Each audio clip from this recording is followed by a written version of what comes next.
Something even just see even Michael Carrick's. You know, people forget we had Carrick and Scholes and Lampard and Gerrard and that.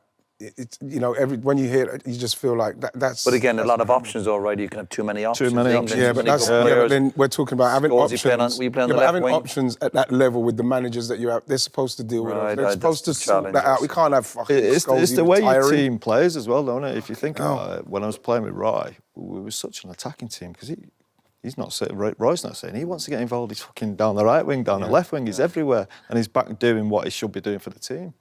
So you're in such an attacking team. But obviously there has to be a bit of discipline about it. But didn't it seem so simple when we were doing it? Because people say, "How did you do it?" I go, "Well, if he went forward, I just took it." And it's maybe amazing we how overcomplicate it now. Yeah, it's amazing how people think you must have worked on that with Roy. Like, Yeah. you must have worked on that with Michael. Not really.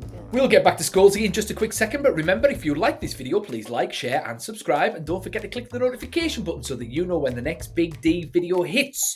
And as ever, if there's something on your mind, if something is bubbling up inside of you that you need to express, please express it in the comments. The Big D reads all of the comments, and he's always interested in what is on your mind. Anyway, in this clip, Paul Scholes, Roy Keane, Gary Neville and the rest of the gang talk about Paul Scholes and Roy Keane. They played together at Manchester United. They talk about Michael Carrick as well in those glory years. How Paul Scholes transitioned from a centre-forward and he drifted kind of back until he was a deep-lying midfielder as well. It's a really fascinating chat. And there's a couple of things that I wanted to talk about. But anyway, stick around for after the clip because the Big D is going to be sort of elaborating on what is being said in this particular clip. But here's Scholesy. All the time. What was your debut game? Don't tell me. Was it a League Cup game? Was it Port Vale? Yeah. Yeah, I do Scored, remember. centre forward. You scored, yeah. Scored two. Yeah. Oh, wow. A header. Was one of them a header? One of them had Yeah, I remember that. You weren't playing, were you playing? I think he did, you know. Yeah, there's only a few, weren't there? It was the first time that... Sure I did. Remember when we talked about resting out the team? So you must have been I was there. definitely Chucky remember it. was So playing, what I was there. David May. Yeah. Yeah, Paul Vale. So you go into midfield and you're playing central midfield for United. And to be fair, there's no secret. I think you two are the best midfield players that I ever saw. What's that like? You say you're never going to be a midfield player, you're a centre-forward. What's that like when you first start playing central midfield for United and you're playing alongside Roy? I know Nicky played a lot as well, so I always think... I don't really remember how it happened that much, do you? It's weird, yeah. Yeah, I think people love like a little story about stuff. I think we must have trained together for 2 years or something. Great relationship. Did you ever talk? We never spoke to each other. I can imagine them not speaking to each other. Obviously, you got on. We must. During the games. During the game, yeah, of course we did. Yeah. Scholes would be shouting at me all the time. Yeah, right. Okay.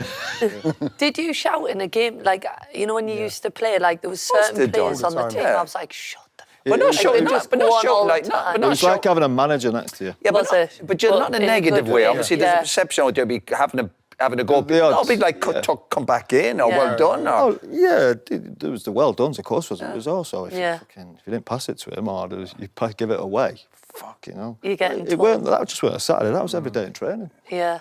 So you knew what was coming on game day. Yeah, and it gave you that edge, I think, as well. Yeah. Good. Were you a talker or were you quite just... No. Quiet. Yeah. I can tell you I exactly. quite like to talk a little bit on the pitch. Yeah. You know what I mean? Not massively off I can tell you what it was, Jill. I can tell you what it was. It was a case with Scholesy where he would get frustrated or he'd give you a little look. As if, let's say, the keeper got the ball. Let's say we were defending. Yeah. The keeper got the ball, and I didn't go and split to go and get on the ball. Get some space for him. He'd look at you then and say, you know what I mean? Yeah, There'd be like a look. It's like, Stop hiding. yeah, fucking Gareth sprinting up the pitch. No, you know what I mean? There'd be that look. There'd be that thing. Come get fucking wide. Do you know what I mean? There'd be that. I think essentially it came from Eric. Eric was always about awareness, Eric, wasn't he? Yeah, look over your And shoulder. having a pitch of it, and I think I just became obsessed You had with that, Scholes. Did you have that naturally? That's what I was going to say. No, I don't think it was natural, no. No, but it was definitely one of your biggest strengths. Yeah, For you, yeah, like, midfield, like. especially as a midfield player, you need to know where people are on the pitch. You know what I mean? Did you have that, Roy? Did you naturally? Yeah, of course. Not as you can't play centre Scholes, midfield if you don't have that. Yeah, but I think it's harder when you're going a bit more, when you've got a goal in you and you're further up the pitch. For me, it was maybe slightly easier, but Scholes, you getting in tight areas, I think you definitely have to have more about you in terms of when to knock it back, when to spin it, whatever it might be. Obviously, I think that was one of your biggest strengths, Scholes. It helps playing with good players as well. It does help. And also when you got into The I think biggest what helped thing for you me was playing with brilliant centre forwards. It did help, I suppose. Brilliant centre forwards, brilliant wide players. No. And I think towards the How can you end, go I wrong? think people always underestimated Scholes. But you know, when Scholes used to get in attacking position, you were crossing him there, but people would still look at Scholes and go, it'd still be an element of people looking at Scholes and going, don't worry about him, a little bit. Because obviously you want 6'4", whatever, and you would just drift in loads of goals. You just stood between two big centre halves and you're just getting... And what you could do then, obviously, you get in there, you could finish. Do you know what I couldn't understand, Roy? It was more when you left, really, and towards the end of your career, and how much you used to... Because obviously you got to the point where you were dictating play a lot more. I think when, to be fair, you were playing with Roy. Roy dictated play a lot in terms of his passing, but you freed yourself. Our roles were different. Yeah, but then I think when you obviously then sort of... When Roy left, you sort of went deeper and sort of sat there a little bit. I couldn't believe people didn't go and man-mark you. They did at times. There was a couple. I remember a couple. But even with yourself... I used to enjoy that bit. I used to like that. Did you like the man on it? And He used to get obsessed with you, so you could take him everywhere. Come on. It's like walking your dog. I don't know, Scholes, you never happened to me. Go on, man, me. No, but I, even when we were playing, when you were there, if you think about it now, you've been man-marked now. Like Rodri now, sometimes people can stand on Rodri, don't they? Yeah. I think now you'd been man-marked. I think you'd definitely been man-marked in the latter parts of your career. Scholes, who do you remember man-marking you and sort of doing it? I remember Robinson from West Brom doing it. You might not remember that, but I remember... Robinson? He was a full-back, I think. The left back. I don't remember him doing it. He did. I remember a lad at Sunderland doing it. Was it Thirlwell or... Midfield player. I remember him doing it at Sunderland once. Paul Thirlwell? Something like that, yeah. Sunderland, I think, away. Sunderland away, I remember. Just take him everywhere, don't you, like I said. But then you probably free up other players. Of course, by, that's what you do. taking away, That's the idea. bounce That's the or- idea, doing it, yeah. You know what I Stoke used to do it all the time. I think, your man, Walters. Well, you said try and stand in it. He did it a few times. They always had that one centre forward who dropped in. yeah. He tried to do it, but I quite like that. It gives you... It's like a little game in your own, isn't it? Come on, I'm going to get away from him. What was the difference when... Because obviously, when you played... You had two partners, really, didn't you, in your time that you played in central midfield? One was Roy, and then obviously Michael was the next Nicky one. as well. And Nicky, when you played with Nicky. Michael. I used to think it was either Nicky or you with Roy. You know what I mean? Yeah, that's probably right, yeah. You know what I mean? It was mainly... So what was the difference between those two? I've never heard you talk about it in terms of playing with Roy and playing with Michael. What would the difference be in terms of sort of how you'd have to play or how you'd have to adapt? I think... Carrick you're talking about? Yeah. Carrick. He would sit up. Michael just stayed, didn't he? Yeah. Michael played the position.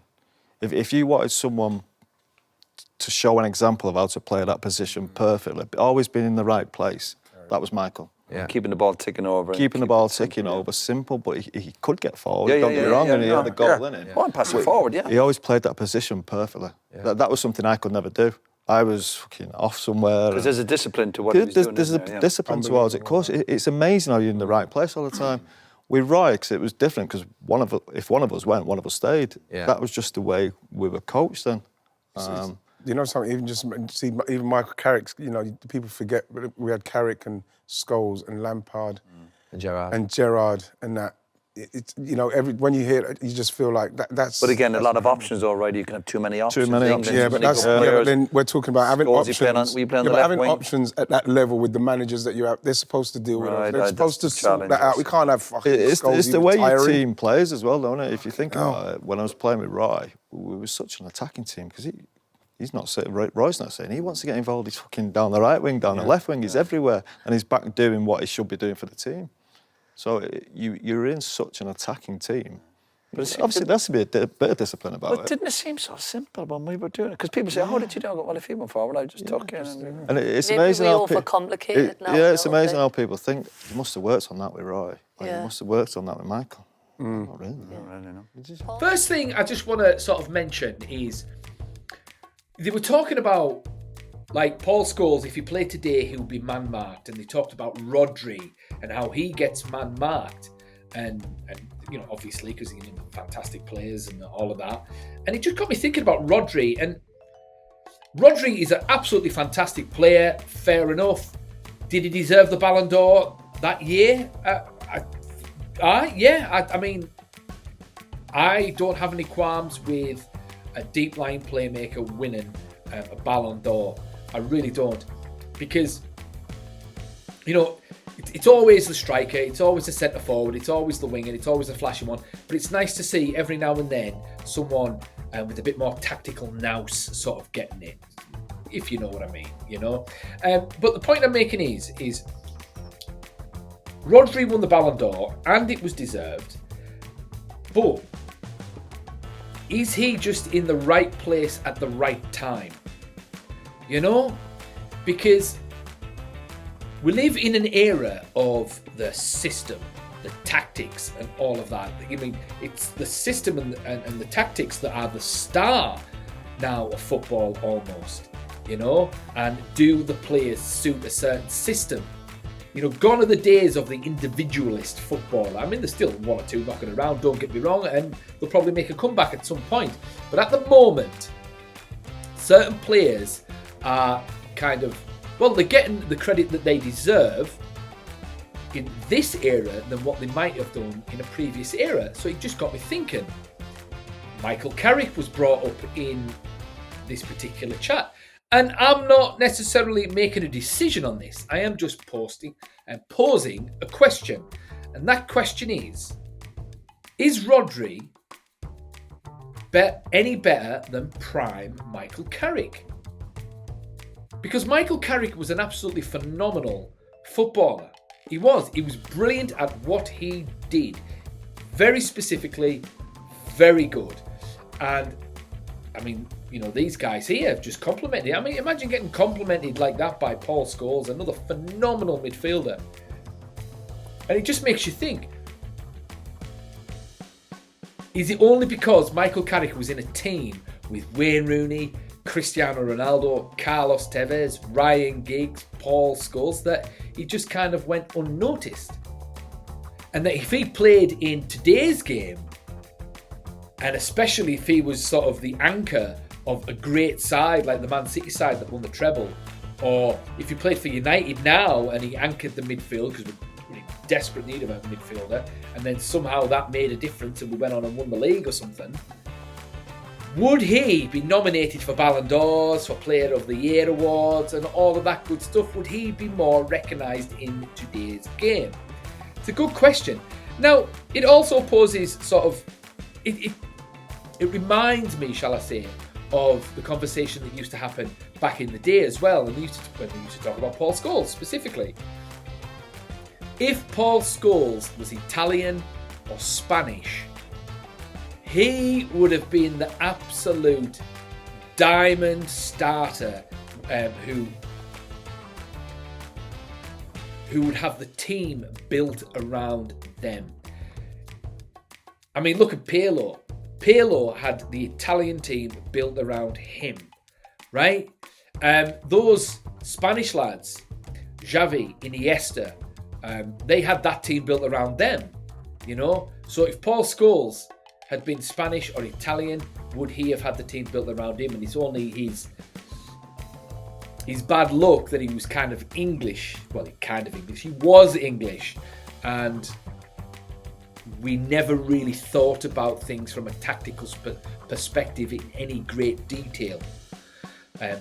Back in those days, it was quite primitive. I mean, looking back, I do actually think it was quite primitive. I think there has been an improvement now, but I mean, until England get a manager as good as, say, a Lippi or an Ancelotti or someone like that, then I think English football won't quite be as won't have the same tactical nous as sort of the Italians and the Spanish. I mean, it has improved a little bit because a lot of those players that play for England now do actually get coached by the top coaches like Pep Guardiola and Carlo Ancelotti and all those guys. So they are able to adjust a lot quicker than maybe the lads from back in Scholes' era. But anyway, I'm digressing. The point is, would players like Paul Scholes, Michael Carrick and Owen Hargreaves, I mean, Owen Hargreaves, he didn't get the credit he deserved in England as what he did in Germany, because Owen Hargreaves was a phenomenal footballer as well. Not flashy, but two-time Champions League winner? But anyway, it just makes me think. Rodri or Carrick? Is Rodri better? Is Michael Carrick better? They're both the same. It's just an interesting thought experiment. But, I mean, look, just circling back to Scholesy, I mean, Paul Scholes and Roy Keane in central midfield, us Man United fans, we took that for granted. I mean, the two best central midfielders in English football history, arguably, both played for Manchester United together in their primes together. It's just I say it time and time again. In the Fergie era, us United fans, we were absolutely spoiled, to the point where, like, I remember at one point I was happy to see Ryan Giggs be sold when they were talking about Giggsy being sold, and I was thinking, yeah, let him go. And it's like, oh my God, I mean, how sort of ungrateful was I that I was happy to let a player of Ryan Giggs' calibre be sold. But we just took that level for granted. And it wasn't until we got the likes of Schneiderlin in the team that we were like, this is what most fans are used to. This is not normal, it's Keane and Scholes. But anyway, I digress. But what do you guys think? Were United fans spoiled? And who do you think's better, Carrick or Rodri? Thoughts in the comments, and the Big D will see you in the next one.